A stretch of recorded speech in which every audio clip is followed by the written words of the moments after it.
আহ, বই কিনছেন কতদিন আগে? বইটা আছে, বইটা অনেক আগে কিনা স্যার, যখন আর্টস বিসিএস দিছিলাম তখন কিনা বইটা। আচ্ছা আচ্ছা আচ্ছা, কত এডিশন ওটা? এটা 6th এডিশন।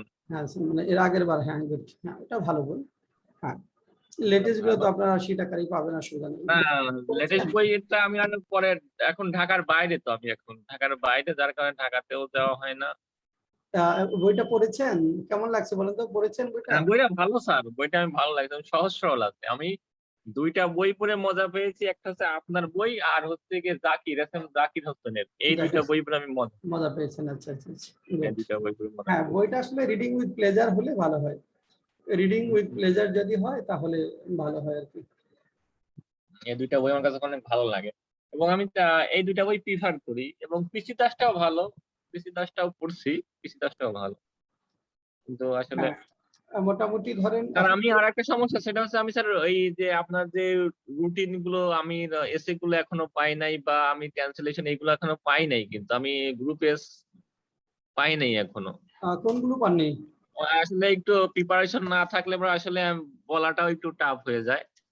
হ্যাঁ আহ, আগের গুলো তো গ্রুপে দিয়েছি, আগের গুলো সবগুলো গ্রুপে দিয়েছি। আমি ওইটা পাই নাই, তার কারণ যেভাবে হোক, কাকতালীয় ভাবে যেভাবে হোক, আমি সংগ্রহে নাই আমার স্যার, আমি আহ, পাই আহ, নাই। মানে গ্রুপে স্যার আমি, আর একটা বিষয় স্যার, আপনার মোবাইল নাম্বারটা আমার একটু দরকার স্যার। আচ্ছা মোবাইল নাম্বারটা যোগাযোগ করতে পারবেন, এই নাম্বারে পাওয়া যাবে আমাদের 01705776685। জি স্যার, ধন্যবাদ স্যার। হ্যাঁ আগের গুলো কিন্তু আমরা গ্রুপে পোস্ট দিয়েছি এসে সবগুলোই, গ্রুপে আপনি চেক করেছিলেন? আচ্ছা জি স্যার, আমি আবার দেখবো। আমি ওই দুইটা গ্রুপেই আছি, ম্যাথেও আছি, আবার এবং আমি ইংলিশ গ্রুপ দুটাতেই আছি, কিন্তু ব্যাংকার জন্য ম্যাথটা যে পাই। ব্যাংকার জন্য মূল গ্রুপটাতে দিয়েছি, একটু দেখবেন। হ্যাঁ ব্যাংকার জন্য মূল যে গ্রুপটা, যে 18,000 যেখানে মেম্বার, সেখানে আছে দেখবেন। না পেলে আপনি নক আচ্ছা করেন, ঠিক আছে, হ্যাঁ না পেলেও দিতে পারবো। আচ্ছা হ্যাঁ ঠিক আছে স্যার, আমি আবার এটা নাম্বার হ্যাঁ হ্যাঁ স্যার দোয়া করবেন।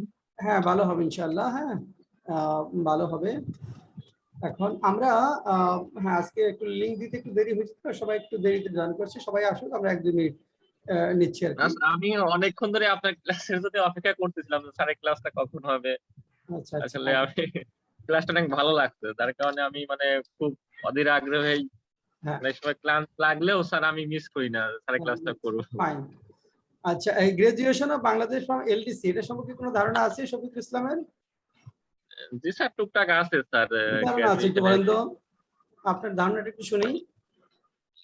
ধারণা যেটা স্যার, এই যে আমরা এলডিসি থেকে আমরা এলডিসি যেটা, এখান থেকে স্যার আমরা মধ্যম আয়ের দেশে উন্নীত হব, হ্যাঁ এবং আমাদের কিছু ক্রাইটেরিয়া থাকবে এর মধ্যে। 3টা ক্রাইটেরিয়া আছে আমার হিউম্যান রিসোর্স ইন্ডেক্সে। হ্যাঁ তারপরে এইগুলো কিছু 3টা ক্রাইটেরিয়া আছে, এই ক্রাইটেরিয়ার মধ্যে আমরা এইভাবে চললে আমরা 2024 সালের মধ্যে আমরা মধ্যম আয়ের দেশে পরিণত হ্যাঁ হব। 2024 সালে এবং হওয়ার কথা ছিল, কোভিড এটা 2 বছর পিছিয়ে গেছে। কোভিড 19-এর কারণে আমরা জাতিসংঘে 2 বছর মেয়াদ বৃদ্ধির একটা আবেদন হ্যাঁ করেছি। আর এটার কারণে স্যার আমরা কিছু সুযোগ সুবিধাও হারাবো, সেগুলো যেমন আমাদের পোশাক রপ্তানিতে একটু ইফেক্ট করবে। আমরা যেটা হচ্ছে স্যার আমাদের পোশাক শিল্প, তারপরে বিভিন্ন টাটা সংস্থা, যে সমস্ত এনজিও পরিচালিত হয়, সে সমস্ত এনজিও তে কিছু অর্থায়ন বন্ধ হবে। হ্যাঁ তারপরে স্যার আমরা জাতিসংঘের চাঁদার পরিমাণটা আমাদেরকে বেড়ে যাবে, আগে যেমন আমরা চাঁদার পরিমাণটা বেড়ে যাবে আমাদের। কিছু কিছু মানে পজিটিভ নেগেটিভ দিয়ে কিছু কিছু আসলে ইয়ে আছে। আচ্ছা পজিটিভ দিকগুলো কি কি আপনার দৃষ্টিতে? Graduation of Bangladesh from LDC থেকে যদি আমরা পজিটিভ বিষয়গুলো চিন্তা করি, কি কি হবে পজিটিভ মানে বিষয়? পজিটিভ দিকগুলো যে আমি বলি স্যার, আমাদের আমাদের একটা আরেকটা সেক্টর আছে আমাদের স্যার, শ্রম রপ্তানি বাজার, যেটা সেটা আমরা এখনো কিন্তু স্যার, যে আমরা যে ইটা পাই আসলে আমাদের, মানে যে আমাদের যে শ্রমিকদের যে মজুরিটা দেওয়া হয়, হ্যাঁ এটা কিন্তু একদমই স্যার চতুর্থ শ্রেণীর একটা মজুরি দেওয়া হয়। সেক্ষেত্রে আমাদের ওখানে আমাদের হচ্ছে এইটা বাড়বে, একটা মানে তাদের মজুরি, যে এটা দেশে ভালো, এই দেশটা। তারপরে স্যার পোশাক রপ্তানিতেও একটু আমরা সুবিধা আসলে আমরা পোশাক রপ্তানিতে স্যার কিছুটা সুবিধাও পাবো আর কিছুটা অসুবিধাও পাবো স্যার। আচ্ছা, পোশাক রপ্তানিতে কি এবং সুবিধা পাবো? পোশাক রপ্তানিতে অনেক দাতা সংস্থা আছে এখানে স্যার বিনিয়োগ করতে আসবে, বিনিয়োগটা বাড়বে স্যার। হ্যাঁ, আর যারা অসুবিধা? অন্যান্য দেশে বিনিয়োগ, অসুবিধা আমরা জিএসপি সুবিধা যেটা পেতাম এটা এখন আর পাবো না, হুম, হয়তো অনেক এইগুলো স্যার। ধারণা আছে। হ্যাঁ, গুড। এই তো। আচ্ছা, এখন এসিটা যদি লিখতে চাই আমরা, কি কি পয়েন্টস হবে বলেন তো? ধরেন ইন্ট্রোডাকশন থেকে শুরু করে কনক্লুশন পর্যন্ত কি কি পয়েন্টস এর ভিত্তিতে লিখবো? আমরা লিখতে পারি স্যার, এটা হচ্ছে ভূমিকা তো লিখতেই হবে স্যার, হ্যাঁ, ভূমিকা তো লিখতে হবে। এবং এলডি আসলে এটা কি আমরা হিস্ট্রি দিতে পারি যে এলডিসি তে এটা কতগুলো দেশ আছে, কিভাবে আমরা কত সালে এলডিসি সদস্যভুক্ত হই, এবং আমরা কত সালে এলডিসি তে আবার ওখানে প্রস্তাব পাই, বা আমরা কত সালে উত্তীর্ণ হব, এরকম একটা হিস্ট্রি কি দেওয়া যায় স্যার? হিস্ট্রি না দিয়ে ওইটা মানে বাংলাদেশ এন্ট্রেন্স দিবেন, entrance in LDC and graduation from the same, এরকম একটা পয়েন্ট আমরা দিব। মানে এন্ট্রেন্স করছি কখন, আবার গ্রাজুয়েশন মানে এন্ট্রেন্স কিভাবে করলাম, আর ওখান থেকে কি কি ক্রাইটেরিয়ার ভিত্তিতে আমরা গ্রাজুয়েশনটা হচ্ছি, ওটা দিতে হবে। তারপরে কি দিব? পূর্ব শর্ত বা আমাদের যে সমস্ত শর্ত আছে স্যার। ওটা তো একটু এন্ট্রেন্স ওই প্যারার মধ্যেই কভার হয়ে যাবে। হ্যাঁ, তারপর জি স্যার। তারপরে চ্যালেঞ্জ, এলডিসি তে আমাদের চ্যালেঞ্জ গুলো কি কি আসবে? বেনিফিটস গুলো বলবেন না? সুবিধা, হ্যাঁ, হ্যাঁ সুবিধাগুলো তো বলতে হবে, চ্যালেঞ্জ সুবিধাগুলো এইগুলো স্যার, এইগুলোই। হ্যাঁ। আর আহ, আর কি দেওয়া যায় স্যার? আরো তো স্যার অনেকে অভিজ্ঞ আছে স্যার, আমার থেকে সুন্দর, হ্যাঁ, অনেকে অনেক অভিজ্ঞ। ভালো বলেছেন। এই তো, হ্যাঁ, উম্মে হাবিবা শুনতে পাচ্ছেন? জি স্যার। আচ্ছা, এই এসিটা যে ফোকাস রেটিং এ আমাদের থাকে, graduation of Bangladesh from LDC, কি কি পয়েন্টস এর ভিত্তিতে আলোচনা হবে? কি কি পয়েন্টস আপনি লিখবেন? স্যার আমার আইডিয়া নাই। আইডিয়া নাই? মাইনুল ইসলাম, কি কি আইডিয়ার ভিত্তিতে লিখবেন, কি কি পয়েন্টস হবে? সরি স্যার, এসব নিয়ে এখন পর্যন্ত আমার ইয়ে হয়নি। এটা সম্পর্কে ধারণা নেই? না স্যার, এখন পর্যন্ত আচ্ছা, ধারণা নাই। পিঙ্কি নন্দী, কি কি লিখবেন? স্যার ধারণা নাই স্যার। ধারণা নাই। আচ্ছা, অনন্যা নন্দী?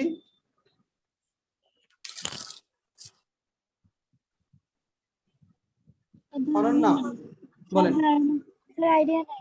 আইডিয়া নেই? আচ্ছা, তাহলে আমরা একটু আইডিয়াটা নিয়ে নেই।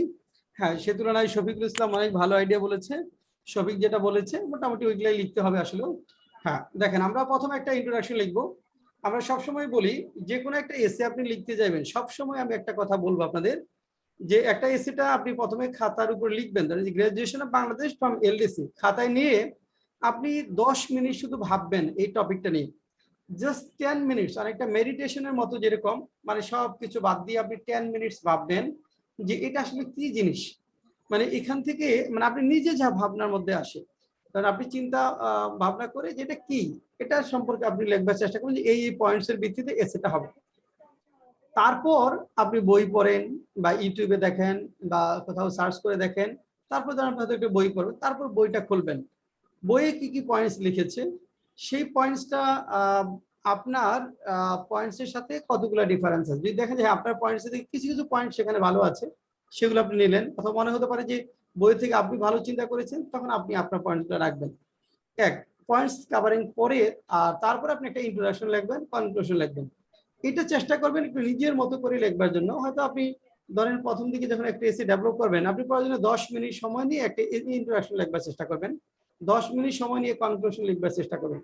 এটা করতে গিয়ে যে এসিটা নিয়ে যদি আপনি 1 ঘন্টা কাজ করেন, জাস্ট 1 আওয়ার আপনি স্পেন্ড করবেন, দেখবেন অনেকগুলো বিষয় আপনার ক্লিয়ার হয়ে গেছে, লেখাটা হাতে আসতেছে, ব্রেনটা খুলছে। কিন্তু আপনারা অনেকেই যেটা করেন সেটা হলো একটা এসে সাথে সাথে বইতে চলে যান, এবং বইয়ের ক্ষেত্রে অনেক বইতেই দেখবেন যে এগুলা অনেক কাট কপি পিস থাকে, নিজস্ব যে চিন্তা চেতনা লেখকের সেটা সাধারণত দেখা যায় না, ইন্ট্রোডাকশন আমরা পাই না, কনক্লুশন খুঁজে পাই না। তো এটা আমাদের আনতে হবে। আর ডেটা তো আমাদের বই থেকে নিতে হবে, সেকেন্ডারি বিভিন্ন সোর্স যেগুলো আছে সেগুলো থেকে নেবেন, আপনার নিজস্ব যে ডেটাগুলো আছে সেই ডেটাগুলো অ্যাড করবেন। এইভাবে একটা ভালো এসে লিখতে হবে। নর্মালি একটা বইয়ের উপর নর্মালি কখনোই ডিপেন্ড করবেন না। আর কারণ হলো বইয়ের যে ল্যাঙ্গুয়েজটা সেটা অনেক সময় দেখবেন যে আপনার ল্যাঙ্গুয়েজের সাথে সেটা যায় না, বা আপনি সেটা বুঝতে পারছেন না, অনেক হার্ড মনে হচ্ছে, হ্যাঁ, এটা হয় অনেক ক্ষেত্রে। এই জন্য আপনি নিজের মতো করে একটা কনক্লুশন ইন্ট্রোডাকশন লেখেন, আর পয়েন্টগুলো বই থেকে নেন, সেটা একটু সহজ ভাষায় লেখেন। এখন এইটাই যদি এসে হয়, দেখেন আমরা প্রথমে লিখবো একটা ইন্ট্রোডাকশন, আমরা একটা সুন্দর ইন্ট্রোডাকশন লিখবো। তারপরে দেখেন Bangladesh entrance in LDC and graduation from the same, Bangladesh কখন এলডিসি তে প্রবেশ করলো এবং সেখান থেকে কখন আমরা উত্তরণটা করবো, সেটা একটা পয়েন্ট হবে। এবং কি কি ক্রাইটেরিয়ার ভিত্তিতে উত্তরণ হবে সেটা আমরা এখানে একটা ছকের মধ্যে দিব। অর্থাৎ এখানে একটা ছকের মধ্যে আমরা কি কি ক্রাইটেরিয়ার ভিত্তিতে হবে সেটা দিব। আচ্ছা, তারপরে এরপরে দেখেন the benefits from LDC graduation, অর্থাৎ আমরা এলডিসি গ্রাজুয়েশন থেকে যদি বের হয়ে যাই আমরা কি কি বেনিফিটস পাবো, সেই বেনিফিট গুলো আমরা ওয়ান বাই ওয়ান এখানে লিখলাম। তারপর impact and loss resulting from LDC graduation, দেখেন impact and loss resulting from LDC graduation, আমরা যে এখান থেকে বের হয়ে যাচ্ছি এতে আমাদের কি প্রভাব হবে এবং কি লস হবে, দুইটা জিনিস এখানে থাকবে। ইম্প্যাক্টটা কি, একটা ইম্প্যাক্টের বিষয় থাকবে এবং একটা লস থাকবে, তো সেটা আমরা এখানে বলবো। হ্যাঁ, তারপরে হলো এখানে আমরা কনক্লুশন বলবো, আমাদের মতো করে একটা কনক্লুশন। দুইটা জায়গাতে আমরা সবচেয়ে তিনটা জায়গার উপর ফোকাস করবো। প্রথমে ইন্ট্রোডাকশনের উপর একটা ভালো ইন্ট্রোডাকশন লিখবার চেষ্টা করবো, ভালো একটা কনক্লুশন, আর ভিতরটা ডেটা বেস করার চেষ্টা করবো। এই তিনটার উপর ফোকাস। আর সেন্টেন্স যেগুলো আপনি লিখবেন সেই সেন্টেন্স গুলো হতে হবে নির্ভুল, যে সেন্টেন্স গুলো লিখবেন, কারণ আপনার ফোকাস রাইটিং এর ক্ষেত্রে নিজের সেন্টেন্স আসবেই, লিখতেই হবে। সেই সেন্টেন্স গুলো আপনি 10টা সেন্টেন্স লিখলেন, 10টা সেন্টেন্স লিখতে গিয়ে 20টা ভুল করলেন, এরকম যেন না হয়। তাহলে আপনি যে আইডিয়াটা লিখলেন, অনেক ডেটা বেস করলেন, সেটা সবকিছুই বুমেরাং হয়ে যাবে। আচ্ছা, আমরা একটু তাহলে দেখি ইন্ট্রোডাকশন। দেখেন আমরা কি লিখেছি, আমরা লিখেছি unstoppable speed of Bangladesh towards development, prosperity and exposure, superseding myriad shortcomings and mounting challenges has astonished the world. দেখেন আমরা যেহেতু এটা গ্রাজুয়েশন ফ্রম এলডিসি থেকে আমরা উত্তরণটা, তাহলে আমাদের ইন্ট্রোডাকশনটা কি নিয়ে হবে, তাহলে এখানে বাংলাদেশ এটা অগ্রগতি, বড় ধরনের একটা স্বীকৃতি। তাহলে এই যে বাংলাদেশের এই স্বীকৃতিটা সারা বিশ্বকে কি করেছে, বিস্মিত করেছে। কি কি ক্ষেত্রে, মানে unstoppable speed of Bangladesh towards development, prosperity and exposure, superseding myriad shortcomings, myriad মানে বহুবিধ, বিভিন্ন যে শর্টকামিং আছে সেগুলো অতিক্রম করে বাংলাদেশের যে অপ্রতিরোধ্য গতিতে যে উন্নয়ন এবং বিকাশ এবং প্রকাশ, সেগুলা কি করেছে, বিশেষ মাউন্টিং চ্যালেঞ্জেস, পর্বত সমান বাধা পেরিয়ে সামনে যাওয়াটা, সেটা হ্যাজ অ্যাস্টনিশড দ্য ওয়ার্ল্ড, বিশ্বকে বিস্মিত করেছে। তারপর দেখেন rise in per capita GNI, growth in GDP development, growth in GDP and development in human resource index, changes economic and other environmental vulnerability index, and the development in other economic indices has opened the door for Bangladesh to graduate from the status of the least developed countries by 2026. This is an international recognition. This recognition will surely remain as a milestone in the history of Bangladesh. Now, তিনটা line এখানে বলেছি। প্রথমে একটা overall line আমরা বললাম, বাংলাদেশের অগ্রগতি নিয়ে, অপ্রতিরোধ্য গতিতে এগিয়ে যাচ্ছে সেটা বললাম। তারপরে আমরা এই যে ইমপ্রুভ করতে যাচ্ছি, আমরা গ্রাজুয়েশন করতে যাচ্ছি এলডিসি থেকে 2026 সালে, কিসের মাধ্যমে, মানে কোন ইকোনমিক ইন্ডেক্সের মাধ্যমে, কি কি অর্জনের কারণে সেটা বললেন। আর এটার সাথে একটা লাইন বলেন যে দিস অ্যাচিভমেন্ট এন্ড রিকগনিশনটা কি হবে, will surely remain as a milestone in the history of Bangladesh. তারপরে আসেন বাংলাদেশ এন্ট্রান্স, ব্যাকগ্রাউন্ডের দরকার নেই কারণ ছোট এসে তো ফোকাস রাইটিং, ব্যাকগ্রাউন্ডে যাওয়ার দরকার নেই। এটা হতো বিসিএস এসে থাকলে আমরা আলো প্যারা করতাম, কিন্তু এখানে যেহেতু ব্যাংক জবের এসে এত প্যারা করতে পারবেন না, সময় পাওয়া যাবে খুব কম, অল্প সময়ে বেশি কথা তুলে ধরতে হবে। তাহলে Bangladesh entrance in LDC and graduation from the same. The category of the least developed countries, LDC, was created by UN in November 1971 with 25 countries in the list. দেখেন এটা ইউনাইটেড নেশন জাতিসংঘ করেছে 1971 সালে, তখন 25টা দেশ এর মধ্যে ছিল। আচ্ছা, at present there are 46 members in LDC category, accounting for 13% of world population, but only about 1.3% of GDP, of global GDP, and less than 1% of global trade and FDI, foreign direct investment, FDI. Only 20% of the population in LDC has access to internet. Bangladesh joined the LDC group in 1975 following a protracted negotiations in 1973. An exception was made. Exception was made. Shopikul video একটু বন্ধ রাখেন। An exception was made হ্যাঁ, an exception was made its population size। একটু দেখেন, বাংলাদেশ 1971 সালে জাতিসংঘ 25টা দেশ নিয়ে এটা করে, তখন মূলত এলডিসি তে প্রবেশ করার ক্ষেত্রে একটা পপুলেশন সাইজের একটা ব্যারিয়ার ছিল, মানে 1 কোটি বেশি পপুলেশন যে সকল দেশে তারা এলডিসি তে ঢুকতে পারবে না, এরকম একটা কন্ডিশন ছিল। পরবর্তীতে সেটা 2 কোটি করা হলো, 2 কোটি করা হলো, কিন্তু পরবর্তীতে 72 সালের মধ্যে 2 কোটি করা হলো। পরবর্তীতে বাংলাদেশ দেখেন, বাংলাদেশ তো জনসংখ্যা স্বাধীন হওয়ার পরে আপনার 7.5 কোটি, কিন্তু এলডিসি তে যেতে হলে 2 কোটি পর্যন্ত যেতে পারবে। তাহলে বাংলাদেশের জন্য এটা ছিল অনেকটাই বলা যায় যে আমাদের ইয়ার বাইরে কন্ডিশন আমরা পড়ি না, কিন্তু এখানে নেগোসিয়েশন করে 1973 সাল থেকে 75 পর্যন্ত দীর্ঘ নেগোসিয়েশন করে ওই পপুলেশন সাইজটা পুনরায় পরিবর্তন করে বাংলাদেশকে ইনক্লুড করা হয়।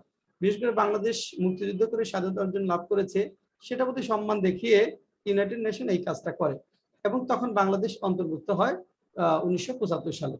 এটুকু হলো আমাদের বাংলাদেশের এন্ট্রান্স আমরা বললাম। আচ্ছা, এখন দেখেন এখানে আপনি যদি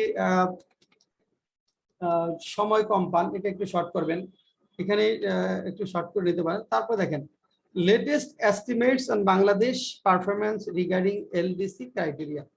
আমরা এখন দেখেন লেটেস্ট এস্টিমেট বাংলাদেশের পারফরম্যান্সের ক্ষেত্রে আমরা যদি দেখি, latest estimates on Bangladesh performance regarding LDC ক্রাইটেরিয়াতে বাংলাদেশের পারফরম্যান্সটা দেখেন। এখানে per capita GNI, economic environmental vulnerability index EVI, human index, human assets index. আচ্ছা, এখন এখানে দেখেন এটা এই যে economic and environmental vulnerability index, এটা সবসময় নেগেটিভটা হলো ভালো, নেগেটিভ থাকলে ভালো, অন্যগুলো পজিটিভ। যেমন বাংলাদেশ 2018 এ ছিল আপনার কত 1274, 2018 তে ছিল আমাদের পার ক্যাপিটা জিএনআই 1274 ইউএস ডলার এটা, এবং ইকোনমিক ইভিআই ইন্ডেক্স 25.2, আর হিউম্যান অ্যাসেট ইন্ডেক্স 73.2। আর বাংলাদেশ 2021 দেখেন 1827, 1827, অনেক বেড়েছে আমাদের এই সময়ের মধ্যে 3 বছরে। এবং এটা ইকোনমিক ভালনারেবিলিটি যেটা ইবিআই এটা হলো 27, আর হিউম্যান অ্যাসেট ইন্ডেক্স এটা হলো 75.4। আর গ্রাজুয়েশন থ্রেশহোল্ড, অর্থাৎ গ্রাজুয়েশনের জন্য কতটুকু লাগবে, পার ক্যাপিটা জিএনআই লাগে হলো দেখেন 1222 মাত্র, যেটা আমরা 2018 সালেই পৌঁছে গেছি। তারপরে ইবিআই এটা লাগে হলো 32, মানে এটা নেগেটিভটা ভালো, নেগেটিভ 32 কম আর কি হলে ভালো, 32 আমরা -15.6%, মাইনাসটা এখানে দরকার, প্লাস হলে হবে না। আর হিউম্যান তার এখানে জিএনআইটা প্লাস হবে, আর হিউম্যান অ্যাসেট এগুলা প্লাস হলে ভালো। আর হিউম্যান অ্যাসেট ইন্ডেক্সের দরকার হলো 66.0, আমরা আছি কত 75.4, মানে এখানে 14.2% প্লাস। আচ্ছা, সোর্সটা নিয়েছি আমরা based on CDP terminal review January 2021 and CDP terminal review 2018। আর note EBI is a reverse indicator, less is better, এখানে লেস হলে ভালো। আচ্ছা, তারপর দেখেন বাংলাদেশ, এরপর এখানে Bangladesh before the advent of COVID-19 was set to exit the group in 2024, but because of the request of Bangladesh government the execution is to take place in 2026।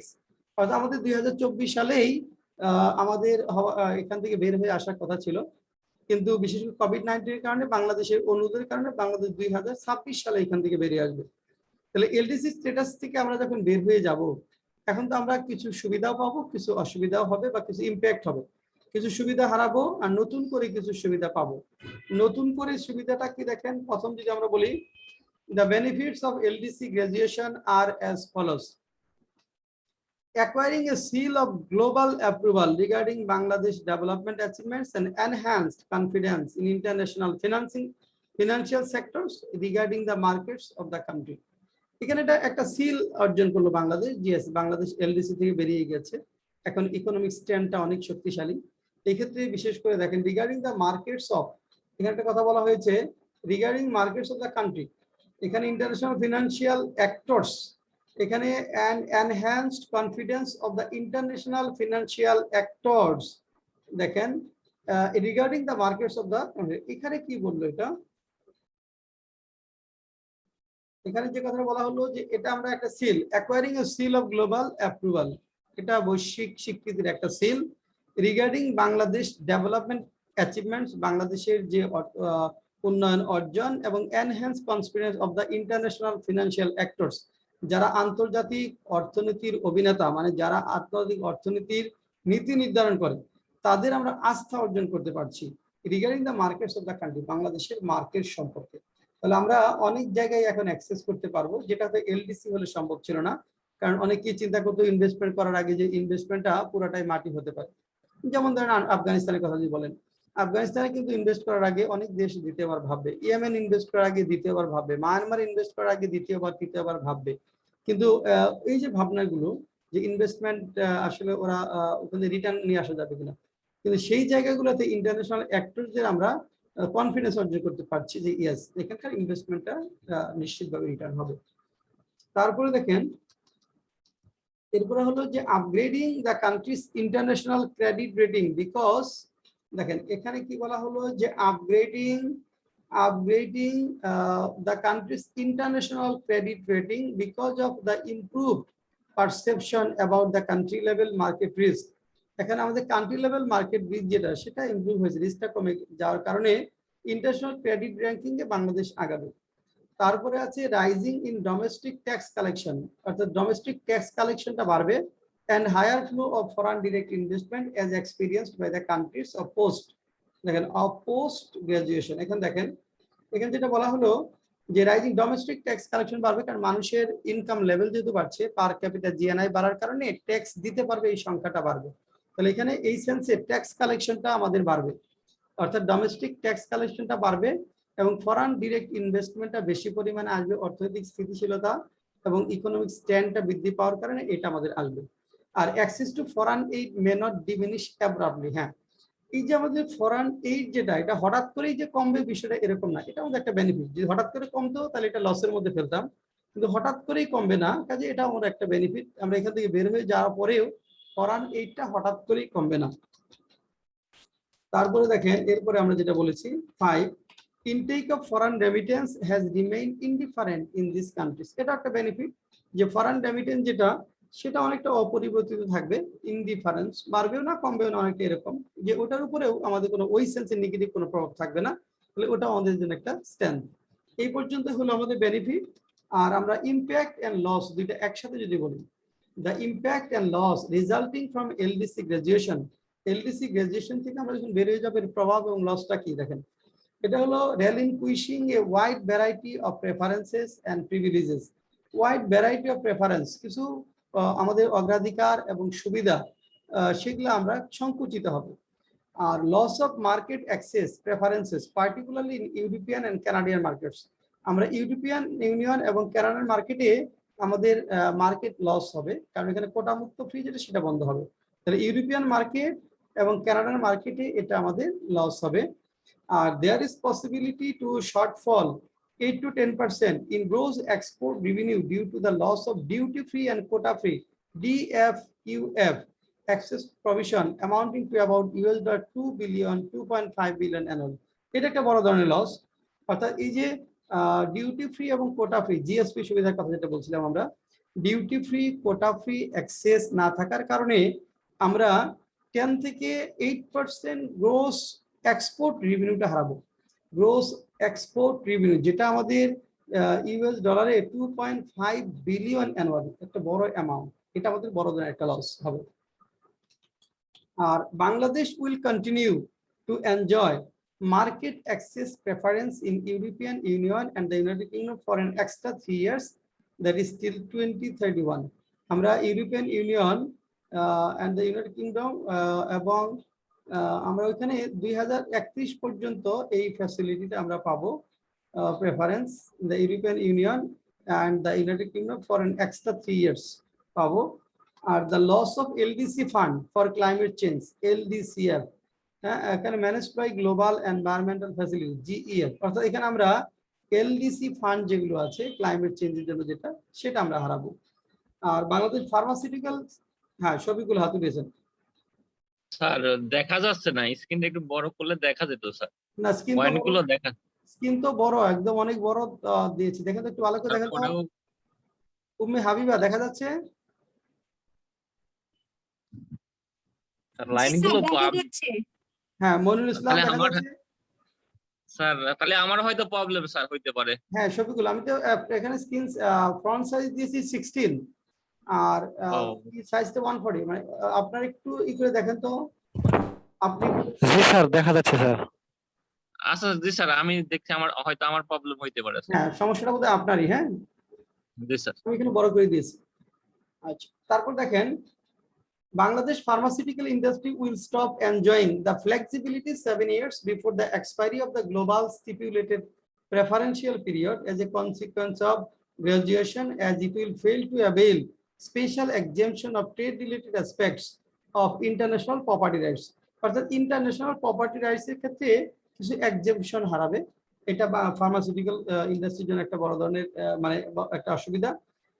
Loss of access to technology transfer schemes for LDC, LDC জন্য technology transfer scheme যেটা আছে সেটার অ্যাক্সেসটা হারাবে। আর higher fees for global IP registration, IP রেজিস্ট্রেশনের জন্য আমাদের ফিটা একটু বেশি লাগবে, সাস অ্যাজ প্যাটেন্ট কর্পোরেশন টিটি যেটা। এইগুলা হলো আমাদের মোটামুটি লস। এখন এরপর আমরা কনক্লুশন, অনেক সময় দেখেন রিকমেন্ডেশন লেখা যায়, আমরা অনেক সময় রিকমেন্ডেশন আলাদা একটা প্যারা করি। এখন এখানে আমি যে এসেটা আপনাদের দিয়েছি, এখানে প্রায় 650 ওয়ার্ড আছে, 650 মতো ওয়ার্ড অলরেডি হয়ে গেছে, এবং আপনি কিন্তু এটার 1/3 লিখতে পারবেন।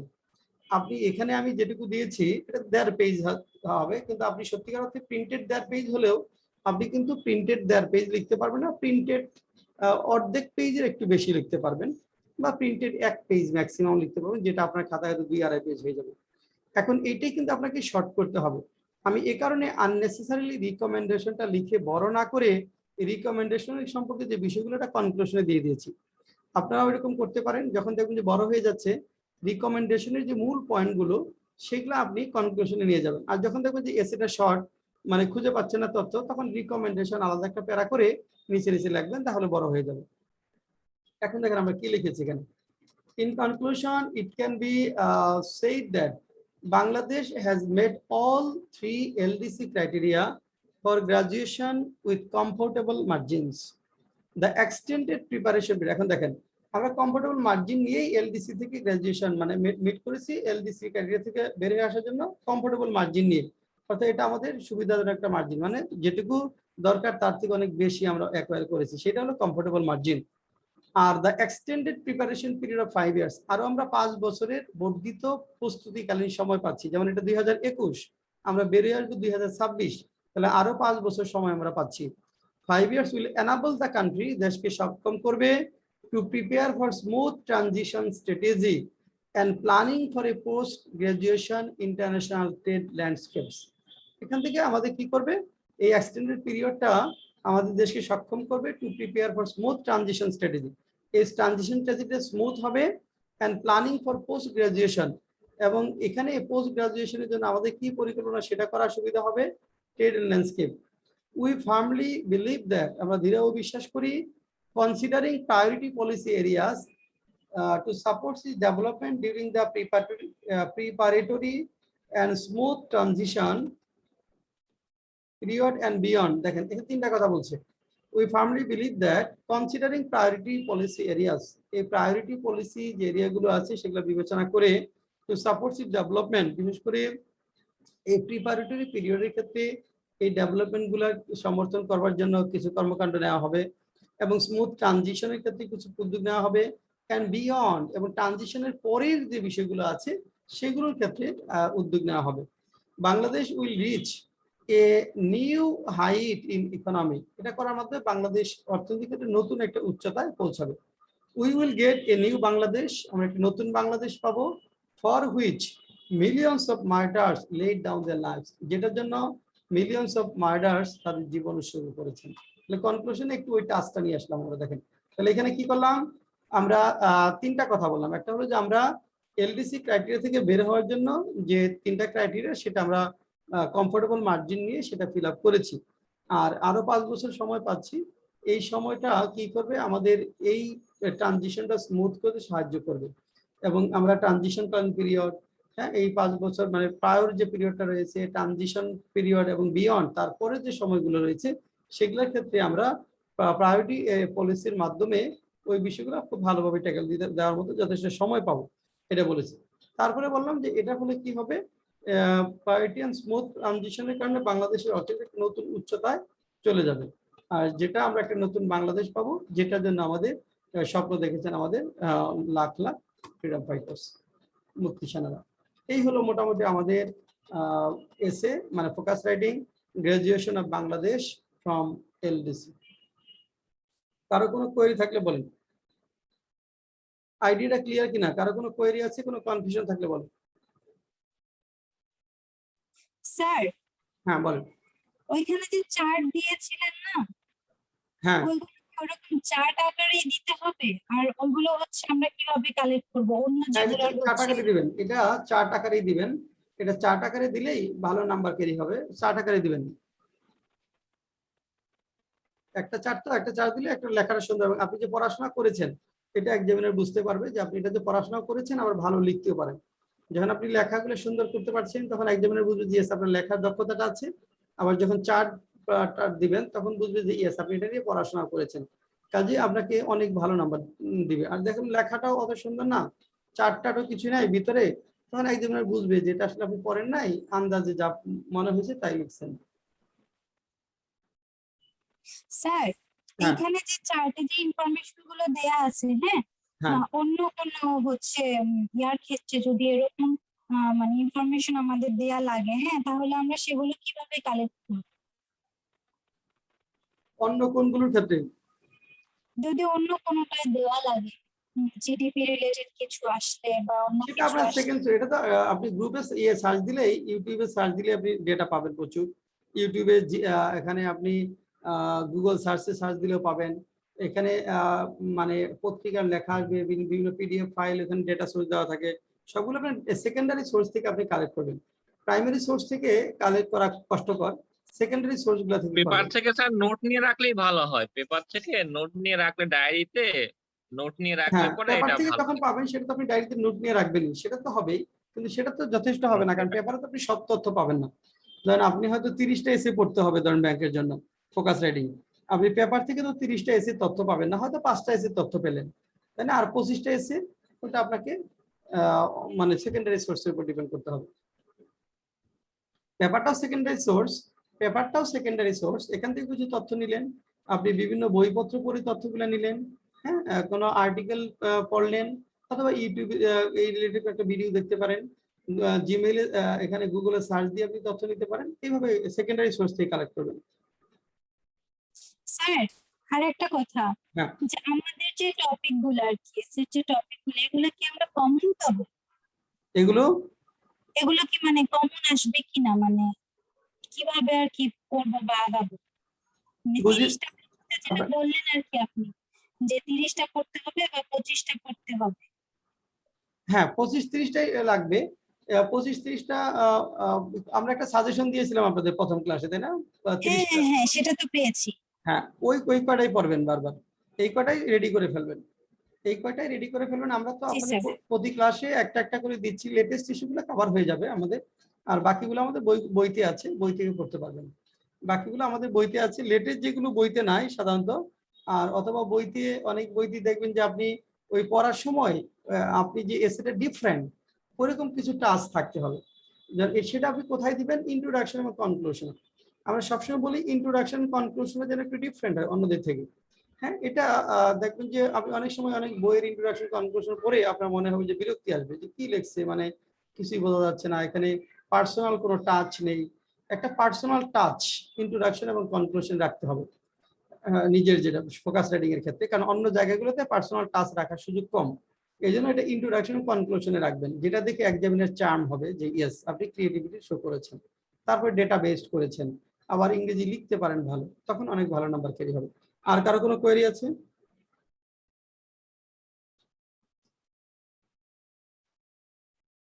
মইনুল কোনো কোয়েরি আছে? না স্যার নাই। নাই। আচ্ছা, মইনুলের কোনো কোয়েরি নাই। আহ, অনন্যা নন্দী কোনো কোয়েরি আছে, বুঝতে পেরেছেন কিনা?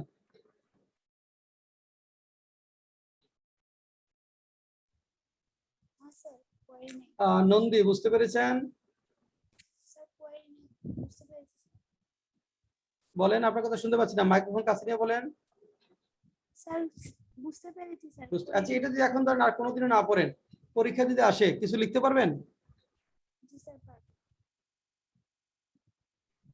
যদি আর কোনোদিনও না পড়েন, পরীক্ষায় যদি আসে লিখতে পারবেন? জি স্যার পারবো।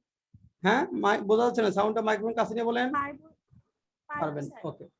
হ্যাঁ, এই কনফিডেন্সটাই দরকার যে ইয়েস, এই হলো পয়েন্টটা জানলে আপনি 15 মিনিটে এমনি লিখতে পারবেন। হয়তো ডেটা বেসড হলো না, তাও মিনিমাম 50% 55% নাম্বার পাবেন।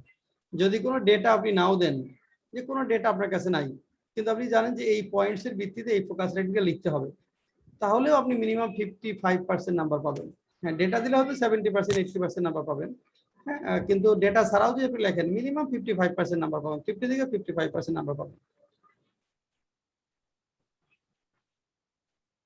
আচ্ছা, আমরা অনুবাদ পড়া দিয়েছিলাম আপনাদের, তাই না? জি স্যার। হ্যাঁ, কোনটা বলেন তো? 1 আর 7।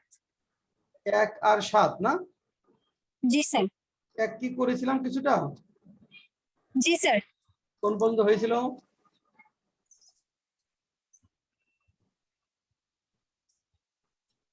স্যার 2 সেট লাঠির আগে পর্যন্ত।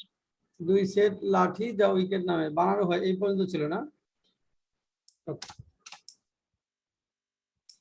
আচ্ছা, অনুবাদটা করছেন কে? এটা হাত উঠান তো, তাদেরকে জিজ্ঞেস করব। শফিকুল করেছে, উম্মে হাবিবা করেছে, আর কেউ করেন নাই? আচ্ছা, 2 জন পেয়েছি, ওকে। হ্যাঁ, ফারুক করেছে, হ্যাঁ ফারুক করেছে, ওকে নাইস। তাহলে প্রথমটা হ্যাঁ মইনুলও করেছে, ফাইন, ভেরি গুড। তাহলে প্রথমটা আমরা যাচ্ছি শফিকের কাছে। শফিক একটু বলবেন। 2 সেট লাঠি যা উইকেট নামে পরিচিত তা পিচের 2 প্রান্তে মাটিতে স্থাপন করা হয়। না স্যার, ওইটা আমি করি নাই, ওইটা আগে যেটা আগে কোয়ারি হাত উঠানো করছিলাম ছিল, তার আচ্ছা। কারণে স্যার, আমি স্যার ওইটার পিডিএফটা আমি পাচ্ছি না স্যার, যার কারণে আমি একটু প্র্যাকটিস যে করব সেটা হচ্ছে না স্যার। পিডিএফটা পিডিএফটা পাচ্ছেন না? পিডিএফটা মইনুল, আপনি পিডিএফ পাইছেন? জি স্যার, আছে স্যার আমার কাছে। হ্যাঁ, মইনুল পিডিএফ কোথায় পাইছেন, কোন গ্রুপে পাইছেন একটু বলে দেন তো শফিকুলকে। ব্যাংকার জোন গ্রুপে আছে স্যার। হ্যাঁ, ব্যাংকার্স জোনেই আছে, দেখবেন মূল গ্রুপটা, যেটা মূল জি গ্রুপে স্যার। আছে। এটা প্রথম যে ক্লাস যেদিন নিয়েছি ওই ডেটে দেখবেন। হ্যাঁ, প্রথম যেদিন ক্লাস স্যার। নিয়েছি ওই ডেটে পাবেন। আচ্ছা, মইনুল বলেন। 2 সেট লাঠি যা উইকেট নামে পরিচিত তা পিচের 2 প্রান্তের মাটিতে স্থাপন করা হয়।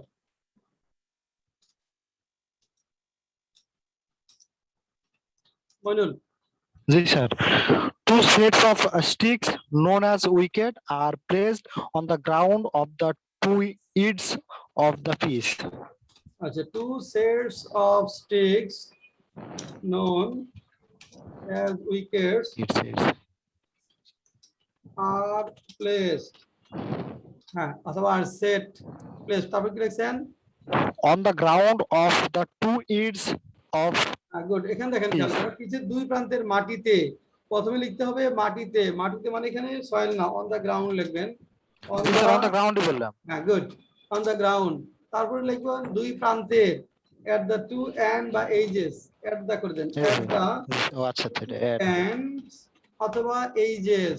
তারপরে পিচের, of the pitch, of the of page. The pitch. Yes, good. 2 sets of sticks known as wickets are placed on the ground at the 2 ends of the pitch. Good. Model point 9. Bells নামে পরিচিত 2 টুকরা কাঠ উইকেটে অনুভূমিকভাবে থাকে, বলেন। 2 small sticks known as bails are placed horizontally Across the wicket. হ্যাঁ, good, on the wicket. across Good. the wicket. হ্যাঁ, bell Yes, sir. নামে পরিচিত 2 On টুকরা কাঠ। হ্যাঁ, ঠিক আছে। 2 pieces Sir. of wood, হ্যাঁ, which are known বা শুধু known করতে পারি আমরা, known as কি নামে, উইকেটস। হ্যাঁ, আর প্লেসড অথবা শুধু লাইও বলতে পারেন, lie horizontally across the wickets.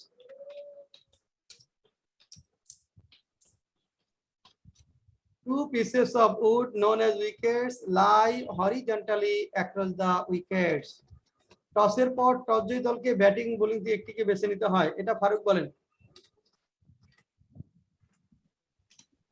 Sir, a team have to select batting or bowling after winning the toss. একটু মাইক্রোফোনটা কাছে নিয়ে বলেন। Sir, হ্যাঁ, a team have to select batting or bowling after winning the toss. after winning the toss, হ্যাঁ, it has to choose, হ্যাঁ, তাহলে a team has to choose either bowling or batting,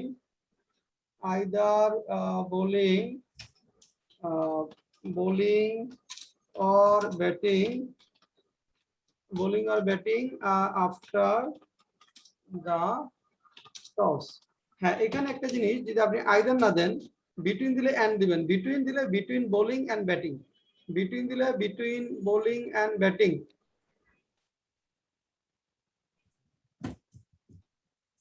দেখেন, a team has to choose either bowling or batting after the toss, অথবা a team Second, has have to select দিলে has to select হলো বাছাই করা, তো এটা চুজটাই ভালো, হ্যাঁ হবে সিলেক্ট লিখলেও, তো চুজটা এখানে অ্যাপ্রোপ্রিয়েট। বর্তমানে পৃথিবীতে 3 ধরনের ক্রিকেট রয়েছে, হ্যাঁ বলেন Moinul.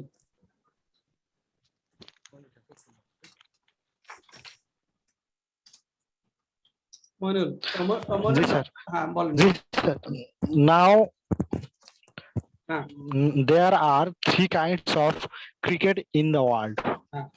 3 types of cricket in the world.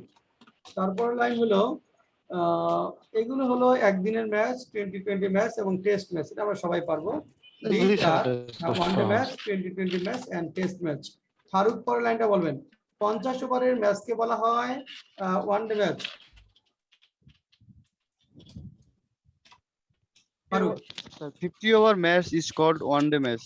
Good. A 50 over match is called one day match. A 50 over match is called one day match. এতে একটি দল 50 ওভার মোকাবেলা করে, Faruk. Where a team play 50 overs. Where না, বা in it, in it a team faces 50 overs. In it a team faces 50 overs. 6টি delivery নিয়ে একটি ওভার গঠিত হয়, লিখছেন। So in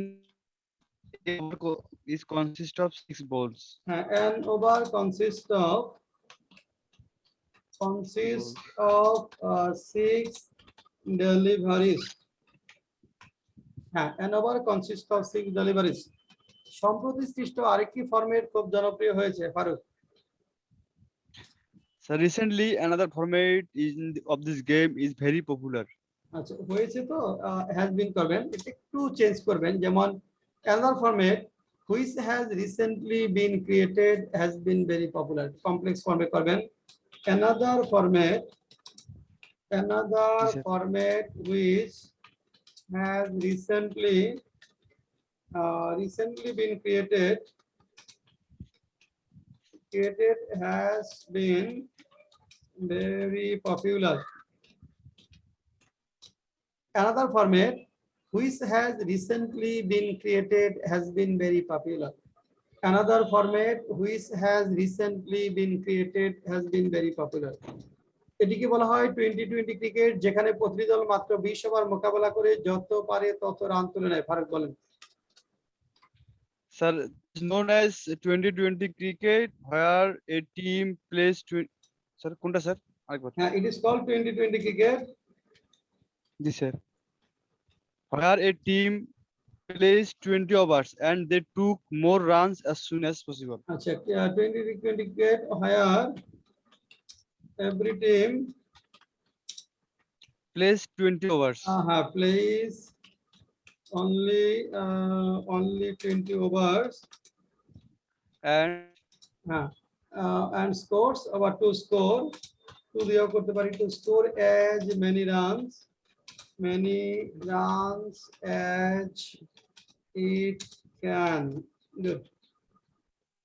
Where every team is Sir, hello. Sir আমি লিখছিলাম যে they took more runs as soon as possible. না টুকটা হবে না তাই না, the স্কোর লিখছেন, স্কোর হবে স্যার। স্কোর, হ্যাঁ the স্কোর মানে হোয়ার ইট করলাম আমরা, কারণ টিমটা আমরা এখানে সিঙ্গুলার হিসেবে ইউজ করতেছি। হ্যাঁ টিমটা মডার্ন ইংলিশে প্লুরাল ইউজ করা যায়, প্লুরাল করলে সব জায়গায় করবেন, সিঙ্গুলার করলে সব জায়গায় করবেন। It is called 2020 cricket, where by in which every team plays only 50 over or 20 overs to score as many runs as it can. এই দুটি ফরম্যাট ছাড়াও আরেকটি ফরম্যাট রয়েছে যা টেস্ট ক্রিকেট নামে পরিচিত। হ্যাঁ Faruk.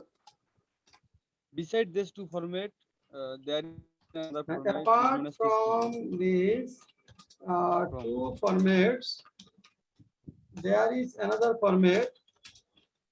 There is another format which is known as test cricket. Test cricket. Shafiqul আপনি কি এখন স্ক্রিন দেখতে পান?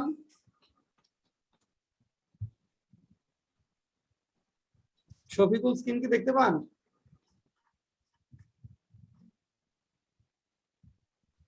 শফিকুল ইসলাম স্ক্রিন দেখতে পান?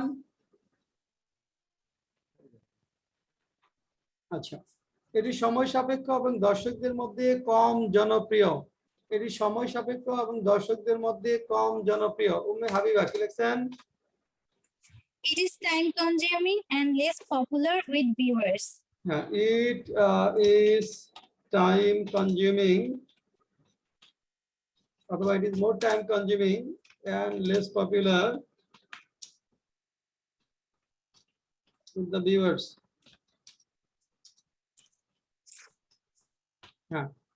It is time consuming, but more time consuming and less popular with the viewers.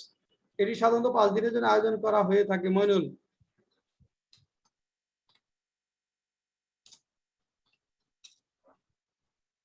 Islam. Generally, test cricket is arranged 5 days. এখানে জেনারেলটা By কোথায়? its, generally it's generally বাক্যের শুরুতে হবে না, জেনারেলটা হলো আপনার একটা প্রিন্সিপাল ভার্ব থেকে তার পূর্বে বসে, কিন্তু প্রিন্সিপাল ভার্ব এবং verb to be BP verb TP যদি থাকে মানে প্যাসিভ সেন্টেন্স হলে দুটো ভার্বের মাঝখানে, মানে বি ভার্ব এম ইজ আর ওয়াজ এর পরে, তাহলে it is generally arrange for 5 days. It is generally arranged for 5 days. It is generally জায়গাটা এখানে বলা হয়ে থাকে টেস্ট ক্রিকেটের মাধ্যমে একজন ক্রিকেটারের জাত বোঝা যায়। হ্যাঁ Moinul.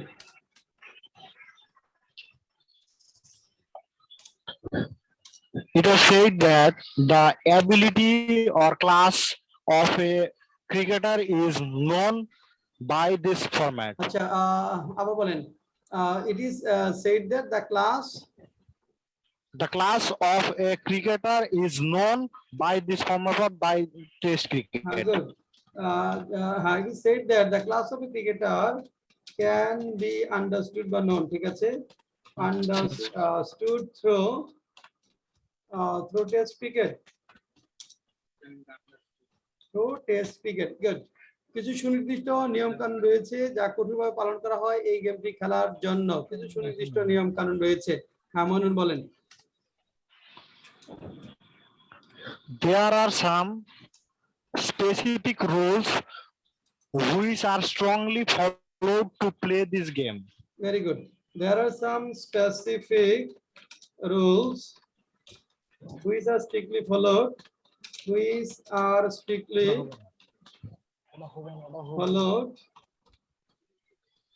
to play this game. Or while playing this game. Good. আচ্ছা, দুজন আম্পায়ার নিয়োগ দেওয়া হয় খেলাটি সুন্দরভাবে পরিচালনার জন্য। স্যার স্পেসিফিক এর স্যার আগে সেন্টেন্সে স্যার ওই স্পেসিফিক এর জায়গায় কি হার্ড এন্ড ফাস্ট রুলস দেওয়া যাবে? হার্ড এন্ড ফাস্ট, হ্যাঁ বলতে পারবেন হার্ড এন্ড ফাস্ট রুলস, অথবা আপনি বলতে পারবেন পার্টিকুলার রুলস, সার্টেন রুলস, হ্যাঁ দেওয়া যাবে। আচ্ছা পরেরটা নন্দী লেখেন নাই, মইনুল বলেন আবারও। দুজন আম্পায়ার নিয়োগ দেওয়া হয় খেলাটি সুন্দরভাবে পরিচালনার জন্য। 2 umpires are appointed to play this game.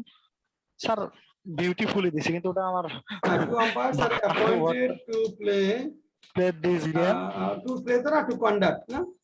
To G sir conduct the game smoothly. হ্যাঁ, বাংলাদেশ দিন দিন Smoothly. উন্নতি করছে এবং অদূর ভবিষ্যতে বাংলাদেশ ক্রিকেট দল বিশ্বকাপ জিতবে বলে আশা করা হচ্ছে। বলেন। Bangladesh is improving in cricket day by day, and we hope the optimist Bangladesh cricket team will win World Cup in future. হ্যাঁ, মানে এটা আশা করা হচ্ছে ইট ইজ হোপ দ্যাট বলে ভালো হয়, হয়েছে আপনারটা।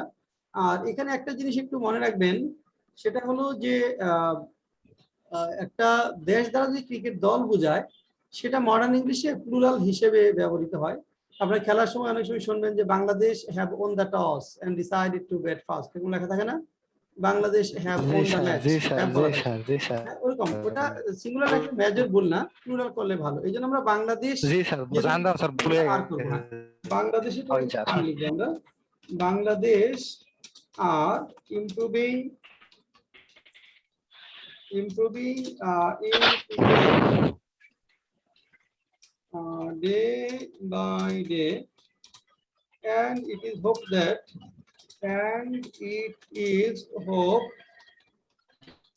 that Bangladesh cricket team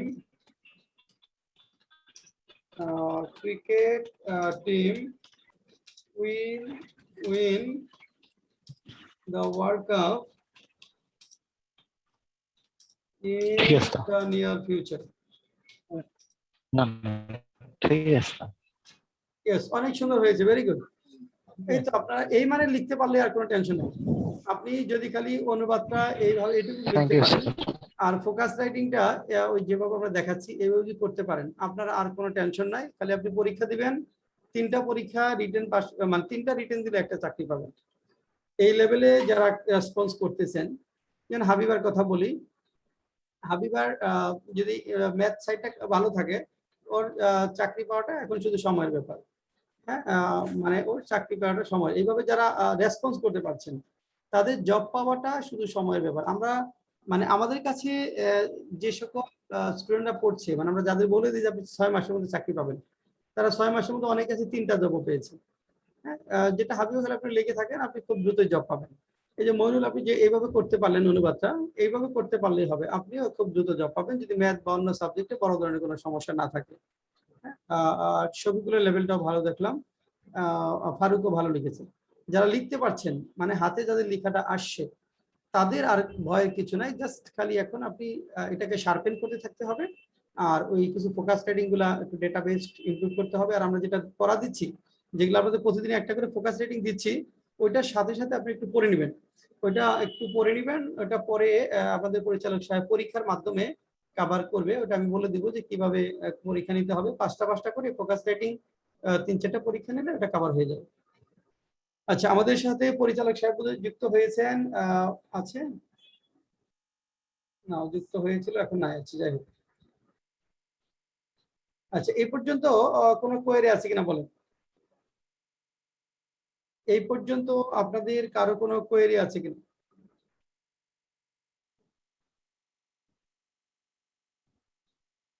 Habiba, কোনো কোয়েরি আছে? স্যার, হ্যাঁ, ওয়ার্ড মিনিং এ মাঝে মাঝে হচ্ছে সমস্যা হয়, কিছু হচ্ছে ওয়ার্ড থাকে একটু ক্রিটিক্যাল, পারা যায় না। ওগুলা হচ্ছে কিভাবে ভালোভাবে পারবো বা প্র্যাকটিস করবো একটু বলে দিন। ক্রিটিক্যাল গুলো পারতে হবে না, ক্রিটিক্যাল গুলো না পড়েই চাকরি পাওয়া যাবে। চাকরি পাওয়ার জন্য ক্রিটিক্যাল গুলো পারতে হবে না, যেগুলা ক্রিটিক্যাল। হয় কি স্যার, এই যে এসে যেটা দিলেন, হ্যাঁ, হ্যাঁ, এরকম এসে যখন আমরা লিখবো, আমাদের তো মুখস্থ যে সবটা থাকবে তা না, নিজেদের মতো করে লিখতে হবে। হ্যাঁ, হ্যাঁ। তো যদি হচ্ছে মানে ওগুলা না জানা থাকে তো আমরা লিখতে পারবো। আমার ম্যাক্সিমাম সময় দেখা যাচ্ছে যে অনেক নতুন ওয়ার্ড আসতেছে সামনে, ওগুলো আচ্ছা, কিভাবে কালেক্ট করা যায়? আচ্ছা, প্রথম কথা হলো যে আপনার টার্গেট থাকতে হবে যে ফোকাস রাইটিংটা কমন ফেলতে হবে। ফোকাস রাইটিংটা কমন ফেলতে হবে, এটা মাথায় রাখতে হবে। ওইভাবে পড়তে হবে ফোকাস রাইটিং এর ক্ষেত্রে। কারণ হলো স্যার ফোকাস কিছু বুঝতে, হ্যাঁ, বুঝি নাই। ফোকাস রাইটিং এর কথা যেটা বললাম, যে আমরা যেভাবে বলছি কমন পড়বে, আমাদের স্টুডেন্টদের সবসময় ফোকাস রাইটিং কমন পড়ে। আপনাদের ফোকাস রেটিং কমন না পড়বার কোনো কারণ নেই। আমি যেটা বলছি যে কয়টা 20-25টা পড়বেন, হুবহু ফোকাস রেটিং কমন পড়বে, এটা পড়বেই কমন। এক মানে এরকম হতে পারে 5টা পরীক্ষা দিচ্ছেন, একটা পরীক্ষায় কমন পড়ে নাই, 4টা পরীক্ষা বা 3টা পরীক্ষায় কমন পড়ছে, ওই 3টা পরীক্ষা থেকে একটা চাকরি নিতে হবে। সাধারণত যেগুলো আপনার কমন পড়বে না, আনকমন হবে, ওইগুলা ভালো হবে না পরীক্ষা, প্রথম কথা যেটা। কারণ ওই মুহূর্তে আপনি চিন্তা করতে করতে দেখবেন 10 লাইন চিন্তা করতে করতে আপনার 15 মিনিট চলে গেছে। চিন্তা করে লিখে ভালো নাম্বার পাওয়া করেন। হ্যাঁ, তবে যে একটা পড়েছেন আরেকটা জায়গায় আসে, ওই ডেটাটা আরেক ওই জায়গাটা আপনি অ্যাপ্লাই করতে পারবেন। 2 লাইনে একটু ইন্ট্রোডাকশন লিখলেন, পয়েন্টগুলো লিখলেন, পয়েন্টগুলো দিকটা করে ডেটা দিলেন, একটু টেবিল, হ্যাঁ ছোট আকারে একটু টেবিল বা একটু ছক দিলেন, ডেটা আছে, তারপরে কনক্লুশন লিখলেন।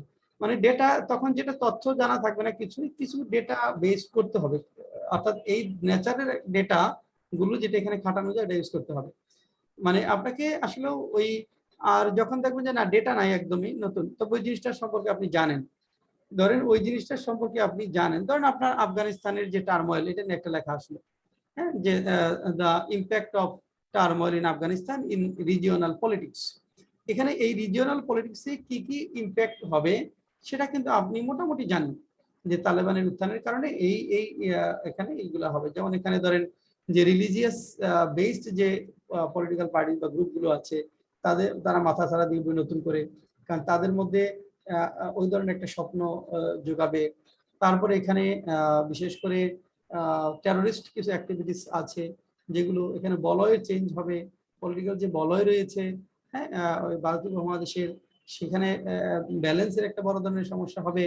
হ্যাঁ, তারপরে মানে এখানে তারা অতটা শিক্ষিত না থাকার কারণে যেটা হলো যে হুইমসিক্যাল কিছু ডিসিশন গুলো আসবে, এরকম কিছু কিছু বিষয়। আর এই বিষয়ে কিছু আর্টিকেল পড়তে হবে, পরে আপনি লিখতে পারবেন। ওরকম কিছু কিছু বিষয় থাকবে যেটা মোটামুটি আমরা ওই ধারণা থেকে লিখবেন, একটু ইন্ট্রোডাকশন, কনক্লুশন, আর ভিতরে জাস্ট তখন একটা প্যারা করবেন বা 2টা প্যারা করবেন, যেখানে অ্যানালাইসিস গুলো করবেন, এইভাবে লেখা যাবে। আর কোনো কোয়েরি আছে হাবিবা?